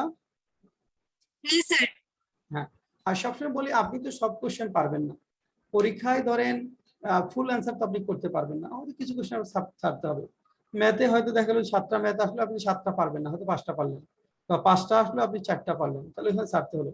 ইংলিশে দেখা গেলো সবই পারেন, একটা কোশ্চেন আপনি কোনোদিনই পড়েন না, এরকম একটা কোশ্চেন আসে, দরকার নাই বাদ, ওটা টোটাল সময় পেলে পরে লিখবেন, একটু জায়গা ফাঁকা রাখবেন, ধরে নিতে হবে যেটা আপনি সময় আর পাবেন না পরীক্ষা শেষে। তো এরকম একটা কোশ্চেন বাদ দিয়ে পরে যেটা পারেন সেটা চলে যাবেন। আপনি যেগুলো জানেন সেগুলো লিখতে পারলে আপনার চাকরি হবে, যেগুলা জানেন না সেগুলা লেখা দরকার নেই। মানে আপনি যেটুকু জানেন মোটামুটি প্রস্তুতি নিলে, যেটুকু জানেন যে হ্যাঁ 70% জানেন যে কোশ্চেন হয়েছে, 70 বা 80% আপনি জানেন, 20% জানেন না, 20% বাদ দেন, 80% আনসার করেন, ওই 80%-এর মধ্যে 70% নাম্বার পান, 56% অ্যাভারেজ হবে, 56% হয়ে যাবে, এতেই চাকরি হবে। কারণ এখন যেটা হলো রিটেনে আপনার 40%-ও চাকরি, প্যানেল থেকে যেটা নিচ্ছে ওই রিটেন স্কোর 40%-ও চাকরি পাচ্ছে। আর আপনারা মানে 50% পেলে চাকরি না পাওয়ার কোনো কারণ নেই, 50%-ই চাকরি হবে, অনেকেই 60% নাম্বার পাবে রিটেনে। কারণ এবার যেগুলো প্যানেল থেকে নিল ওগুলো 50% মানে 40% অনেক চাকরি হয়েছে। আর মেয়েদের ক্ষেত্রে সুবিধা, সবসময় বলি মেয়েদের ক্ষেত্রে অনেক সুবিধা, যেমন এখানে যদি ধরেন আমাদের 5 জন ছেলে থাকে এবং 5 জন মেয়ে থাকে, এই 5 জনের মধ্যে 2 জনের যদি সবাই সমান ইকুয়াল পারফরমেন্স হয়, মেয়েদের এবং ছেলেদের, সেই ক্ষেত্রে আপনার মেয়ের 5 জনই চাকরি হওয়ার সম্ভাবনা বেশি, ছেলেদের হবে 3 জন, আর 2 জনের হবে না। কেন হবে না বলেন তো? স্যার জানি না তো। হবে না কারণ কোটা আছে, যে আপনার 30% কোটা ফিল আপ করতে গিয়ে মেয়েদের বেশি নিতে হচ্ছে আর কি, এই জন্য। স্যার হ্যাঁ, ওই 30% কোটা আছে না মেয়েদের ব্যাংকে, নাই? আমি এক্সপেরিয়েন্স থেকে বললাম আমার, হ্যাঁ মানে আমি আমার এক্সপেরিয়েন্স থেকে বলছি, যে ধরেন আমাদের কাছে যে সকল মেয়েরা কোর্স করছে, আমি এমন কোনো মেয়ে পাইনি যে 4 ব্যাংকে একটা চাকরি না হয়েছে। মানে আমাদেরকে যারা ফুল কোর্স করে গেছে এরকম কোনো মেয়ে পাইনি, কিছু ছেলে বাদ পড়েছে, কিছু ছেলে হয়তো যে লেভেলে ডিজায়ার করেছিল হয়নি, কিন্তু এমন কোনো মেয়ে পাইনি যে চাকরি হয়। যেমন শেষে গিয়ে কিছু প্রাইমারি স্কুলে চাকরি নিয়েছিল কিছু মেয়েরা, মানে বেশ দুর্বল, মানে কিছুই পারতো না ক্লাসে, তাদেরও দেখলাম যে ওই 3rd প্যানেলে ব্যাংকে চাকরি হয়ে গেল। তখন বললাম যে কারণটা এরকম আর কি, মেয়েরা একটু প্রেফারেন্স পাচ্ছে কোটা ওর জন্য, 30% কোটা ফিল আপ করতে গিয়ে বেশি টানতে হচ্ছে। এই জন্য ইকুয়াল র্যাঙ্কে এখন যেটা হলো ছেলেদের ক্ষেত্রে মেয়েদের ক্ষেত্রে হলে মেয়েদের চাকরি পাওয়ার সম্ভাবনাটা একটু বেশি, এবং এটা হয়ে আসছে আর কি। হ্যাঁ, আর তার মধ্যে নারী বান্ধব গভর্নমেন্ট, সেটা একটা বড় বিষয়। এই জন্য ছেলেদেরকে যেটা করতে হবে, মেয়েদের থেকে যোগ্যতা একটু আগে থাকতে হবে চাকরি পাওয়ার জন্য। মানে ওদের সমান পেয়ে আপনি চাকরি পাওয়া আপনার জন্য একটু কঠিন। মেয়েদের লেভেলের ইকুয়াল র্যাঙ্কে যদি আপনার স্কোর হয়, সেক্ষেত্রে আপনার জন্য চাকরি পাওয়াটা একটু কঠিন, ওদের থেকে একটু বেশি পেতে হবে। আর মেয়েদের সবচেয়ে বড় সুবিধা হলো আপনি মোটামুটি পারলেই চাকরি হবে, তাহলে একটু লেগে থাকবেন, ধৈর্য নিয়ে যদি আপনি শেষ পর্যন্ত লেগে থাকতে পারেন, আপনি নিশ্চিত একটা চাকরি পাবেন। খালি টাকাতে হবে, মানে বাদ পড়ার কোনো সম্ভাবনা নাই। যারা ক্যারিয়ার ওরিয়েন্টেড তাদেরও চাকরি হবে, এটা আমি আমার একদম প্র্যাকটিক্যাল এক্সপিরিয়েন্স থেকে বললাম। আচ্ছা, তাহলে এরপরে কোনটা ছিল? 7। হ্যাঁ, 7 নম্বর।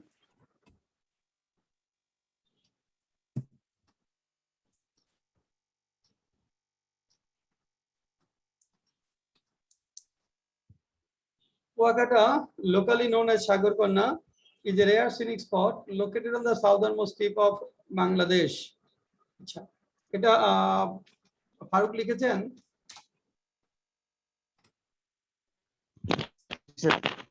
হ্যাঁ, বলেন। বাংলাদেশের সর্বদক্ষিণ অবস্থিত দুর্লভ দর্শনীয় স্থান কুয়াকাটা, যার আঞ্চলিক নাম সাগরকন্যা। গুড, হ্যাঁ ভালো, হ্যাঁ ঠিক আছে। তবে এখানে একটা জিনিস দেখেন, কুয়াকাটা লোকালি নোন অ্যাজ সাগরকন্যা, এখানে ফারুক আমাকে বলেন তো, এখানে এই লোকালি নোন অ্যাজ সাগরকন্যা এটা কি নাউন ইন অ্যাপোজিশন, তাই না? জি স্যার। নাউন ইন অ্যাপোজিশন দেখা গেছে, দেখেন নাউন ইন অ্যাপোজিশনটা ইংরেজি বাক্যে নাউনের পরে বসে, কুয়াকাটাটা হলো নাউন আর noun in apposition locally known as সাগরকন্যা। কিন্তু বাংলায় উল্টো, বাংলায় আমাদের কাজ যেটা করতে হবে, আগে নাউন ইন অ্যাপোজিশনটা আসবে, তারপর নাউনটা আসবে। এটা লিখবো, স্থানীয়ভাবে সাগর কন্যা নামে পরিচিত কুয়াকাটা। স্থানীয়ভাবে সাগর কন্যা নামে পরিচিত কুয়াকাটা বাংলাদেশের সর্বদক্ষিণে অবস্থিত একটি বিরল নৈসর্গিক শোভাস্থান। এই যে ইজের পরে এ রেয়ার সিনিক স্পট, এটা কি অবজেক্ট না কমপ্লিমেন্ট? কমপ্লিমেন্ট, কারণ ইস্তা হলো এখানে বিভাগ, এটা কমপ্লিমেন্ট, তাই না? এখানে কমপ্লিমেন্ট যখন লিখবেন, কমপ্লিমেন্টটা বা অবজেক্টটা ইংরেজি বাক্যে ভার্বের ঠিক পরেই থাকে। অবজেক্ট বা কমপ্লিমেন্ট ইংরেজি বাক্যে ভার্বের ঠিক পরেই থাকে, কিন্তু যখন বাংলা অনুবাদ করবেন তখন জায়গাটা আগে চলে আসবে, তারপরে অবজেক্ট বা কমপ্লিমেন্টটা বসবে। এখানে জায়গা আছে সাউদার্নমোস্ট টিপ অফ বাংলাদেশ, এটা আগে আসবে, তারপরে রেয়ার সিনিক স্পটটা যাবে। তাহলে কি হলো, স্থানীয়ভাবে সাগর কন্যা নামে পরিচিত কুয়াকাটা বাংলাদেশের সর্বদক্ষিণে অবস্থিত একটি বিরল নৈসর্গিক শোভা। তারপরে আসেন, এরপরে আছে হ্যাঁ পরের লাইনটা যদি বলি, ফারুকি বলবেন, Kuakata in Lata chapli union under Kalapara police station of Patuakhali district is a rare scenic spot, is about 30 kilometer in length and 6 kilometer in breadth. বলেন। হ্যাঁ, স্যার, ফারুক, হ্যাঁ। 30 কিলোমিটার দৈর্ঘ্য ও 6 কিলোমিটার প্রস্থ বিশিষ্ট এই দর্শনীয় স্থানটি পটুয়াখালী জেলা কলাপাড়া পুলিশ স্টেশনের লতাচাপা ইউনিয়নে অবস্থিত। হ্যাঁ, আপনারা হয়েছে করতে গিয়ে আপনি কিন্তু দেখবেন যে বেশ কষ্টকর হয়েছে, বা মনে হচ্ছে বাংলাটা আরো সুন্দর হতে পারতো। আপনি হয়তো এখানে 55% নাম্বার পাবেন।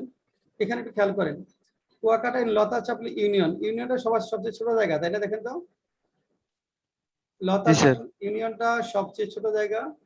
তারপরে আছে কলাপাড়া পুলিশ স্টেশন, এটা হলো মাঝামাঝি জায়গা। তারপরে দেখেন কি আছে, তারপরে আছে পটুয়াখালী ডিস্ট্রিক্ট, সবচেয়ে বড় জায়গা। তিনটা জায়গা ইংরেজি বাক্যের সিকোয়েন্সের দিকে তাকালে দেখা যাচ্ছে যে লতা চাপলি ইউনিয়ন ছোট জায়গাটা সবার আগে আসে, তারপর মাঝের জায়গাটা মাঝখানে, এবং বড় জায়গাটা সবার শেষে। বাংলা অনুবাদে রিভার্স করতে হবে, বড় জায়গাটা সবার আগে হবে, মাঝের জায়গাটা মাঝে, ছোট জায়গাটা সবার শেষে হবে। শুরুটা হবে এভাবে, পটুয়াখালী জেলার কলাপাড়া থানার লতা চাপলি ইউনিয়নের কুয়াকাটার দৈর্ঘ্য প্রায় 30 কিলোমিটার এবং প্রস্থ 6 কিলোমিটার। আমি আবারও বলছি, বড় বড় জায়গাতে শুরু হবে, পটুয়াখালী জেলার কলাপাড়া থানার লতাচাপলি ইউনিয়নের কুয়াকাটার দৈর্ঘ্য প্রায় 30 কিলোমিটার এবং প্রস্থ 6 কিলোমিটার। যে ফারুক পরের line, it is 70 kilometer from Patuakhali district headquarters and 320 kilometer from Dhaka. বলেন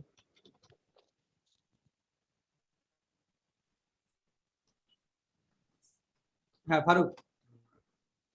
স্যার এটি ঢাকা থেকে 320 কিলোমিটার এবং পটুয়াখালী জেলা সদর থেকে 70 কিলোমিটার দূরে অবস্থিত। হ্যাঁ, এটা ছোট জায়গাটা আগে লিখি, কাছেরটা আগে লিখি। এটি পটুয়াখালী জেলা সদর থেকে 70 কিলোমিটার এবং ঢাকা থেকে 320 কিলোমিটার দূরে অবস্থিত। স্যার আমার কি উল্টা হচ্ছে স্যার? হ্যাঁ সমস্যা নেই, নাম্বার পাওয়া যাবে, অর্থের পরিবর্তন হয় না, অসুবিধা নেই। তারপর এই লাইনটা একটু ঝামেলাপূর্ণ সবার জন্যই।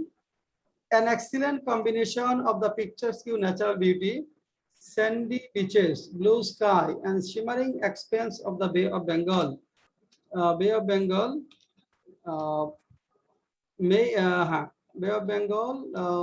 makes Bay of Bengal and the evergreen forest makes Kuakata a must-sought tourist destination. এক লাইনে ছোট একটা প্যারা। An excellent combination of the picturesque natural beauty, sandy beaches, blue sky, and the shimmering expanse of water of the Bay of Bengal makes the forest, evergreen forest makes Kuakata a must-sought tourist destination. এখন এটা লেখার আগে আমি যদি এরকম একটা sentence বলি, দেখেন, the people of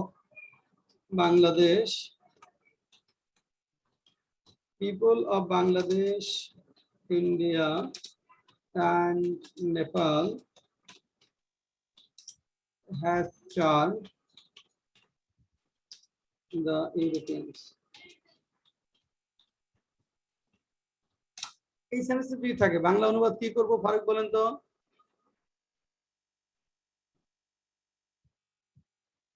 G sir. এই সেন্টেন্সটা the people of Bangladesh, India and Nepal have charmed the European, এই সেন্টেন্সটার বাংলা অনুবাদ কি লিখবেন? স্যার বাংলাদেশ, ইন্ডিয়া এবং নেপাল, বাংলাদেশ, ভারত এবং নেপালের মানুষেরা ইউরোপিয়ানদেরকে বিস্মিত করেছে। এখন দেখেন, খেয়াল করেন, আপনি কি করলেন? বাংলাদেশ লিখলেন, ভারত লিখলেন, এর নেপালের সঙ্গে একটা এর যোগ করলেন। এই এরটা কিসের জন্য? এই অফের জন্য। খেয়াল করেন, এই অফের জন্য নেপালের সঙ্গে একটা এর যুক্ত করলেন। আবার বলছি, এই অফের জন্য শেষেরটার সঙ্গে একটা এর যোগ করলেন। বাংলাদেশ, ভারত এবং নেপালের এই এর যোগ করে পিপুলটা লিখলাম। মানুষেরা ইউরোপিয়ানদেরকে মুগ্ধ করেছে। তাহলে অফের পরে যে শব্দগুলো থাকবে, একের অধিক নাউন যদি থাকে, সবগুলো আমরা লিখবো। লেখার পরে শেষের নাউনটার সঙ্গে এর যুক্ত করে আগের নাউনের সঙ্গে লিঙ্ক করলাম।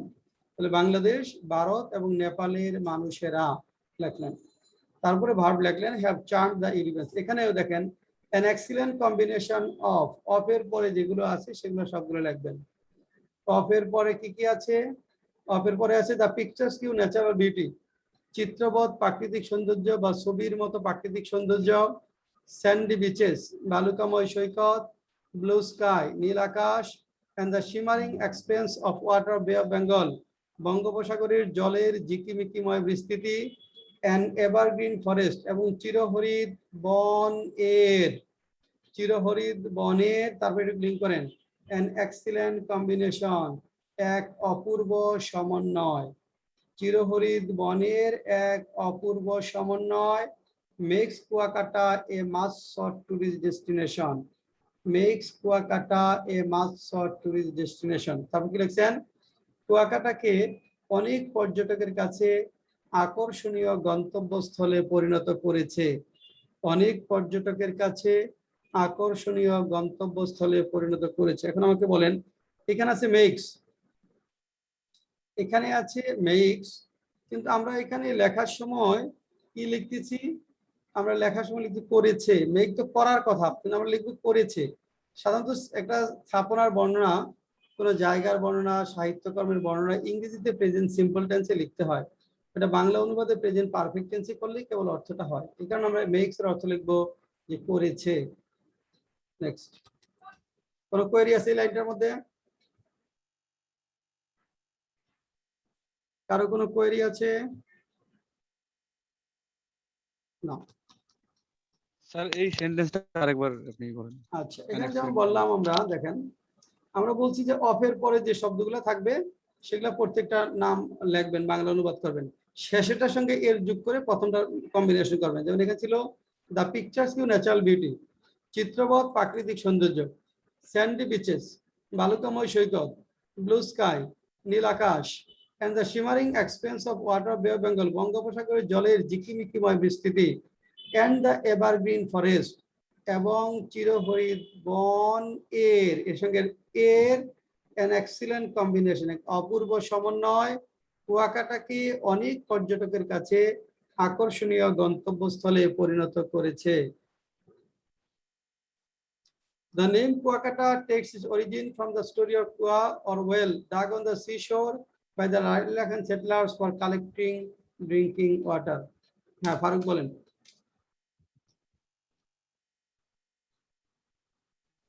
স্যার আমি এটা কমপ্লিট করতে পারিনি। কারণ নাই। আচ্ছা, মইনুল করেছেন,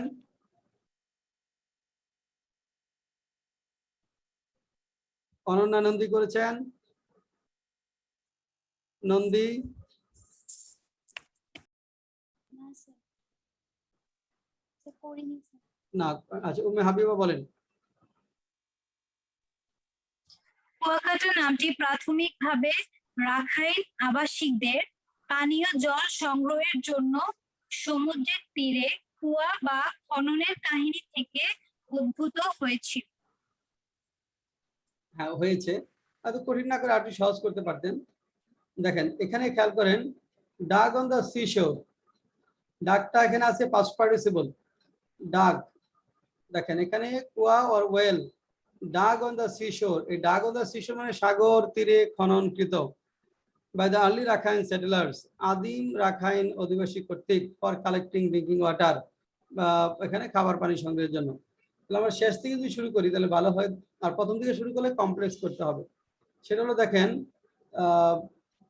আদিম রাখাইন সম্প্রদায় কর্তৃক খাবার পানি সংগ্রহের জন্য সাগর তীরে খননকৃত কুয়ার গল্প থেকে কুয়াকাটা নামের উৎপত্তি। আদিম রাখাইন কর্তৃক সাগর তীরে খাবার পানি সংগ্রহের জন্য, ফর কালেক্টিং খাবার পানি সংগ্রহের জন্য আদিম রাখাইন কর্তৃক সাগর তীরে খননকৃত কুয়ার গল্প থেকে কুয়াকাটা নামের উৎপত্তি। আজ প্রথম থেকে করেন তাহলে একটা কমপ্লেক্স সেন্স দিতে হবে। যেমন the name Kuakata tax it's origin, Kuakata নামের উৎপত্তি হয়েছে কুয়ার গল্প থেকে। যা যা এখানে যা বলে, যা আদিম রাখাইনরা খাবার পানি সংগ্রহের জন্য সাগর তীরে খনন করেছিল, এরকম বলতে হবে। The Arakan's landed on Kuakata coast after being expelled from the Arakan by the Mughals. হ্যাঁ বলেন উম্মে হাবিবা। আরাকান থেকে মুঘল কর্তৃক বিতাড়িত হয়ে রাখাইনরা কুয়াকাটা উপকূলে অবস্থান করেছিল। হ্যাঁ, বসতি স্থাপন শুরু করেছিল। হ্যাঁ, Rakhine landed on Kuakata coast after being expelled, এখানে বিতাড়িত হয়ে, from Arakan by the Mughals। তাহলে এখানে দেখেন Kuakata coast after being expelled from the Arakan by the Mughals, এখানে রাখাইনরা মুঘলদের দ্বারা আরাকান থেকে বিতাড়িত হয়ে কুয়াকাটা উপকূলে বসতি স্থাপন শুরু করেছিল। Following the first oil, it became a tradition to dig wells in the neighborhood of Rakhine homestead for fresh water supply. হ্যাঁ হাবিবা। প্রথম খনন অনুসারে কূপ খনন রাখাইনদের প্রতিবেশীদের মধ্যে প্রচলিত হয়েছিল বিশুদ্ধ পানির জন্য। না, প্রতিবেশীদের মধ্যে না। দেখেন এখানে dig wells in the neighborhood Rakhine homestead, neighborhood of Rakhine homestead, Rakhine বসতবাড়ির আশেপাশে, রাখাইন বসতবাড়ির আশেপাশে। Following the first well, প্রথম কূপ অনুসরণ করে রাখাইন বসতবাড়ির আশেপাশে কূপ খনন করা একটি ঐতিহ্যে পরিণত হয়েছিল। প্রথম কূপ অনুসরণ করে রাখাইন বসতবাড়ির আশেপাশে কূপ খনন করা একটি ঐতিহ্যে পরিণত হয়েছিল। আজকে এ পর্যন্তই থাকবে। আপনারা এই 7-এর বাকিটা করবেন, 7-এর বাকিটা করবেন। আর ওখানে আরেকটা বাংলা থেকে ইংরেজি দিয়ে দিচ্ছি, বাংলা থেকে ইংরেজি করবেন হলো 2 নাম্বারটা, 2 এবং 7, 7-এর বাকিটুকু, 2 এবং 7 বাকিটুকু থাকবে। আর আপনাদের আমরা ফোকাস রাইটিং কয়টা দিয়েছি?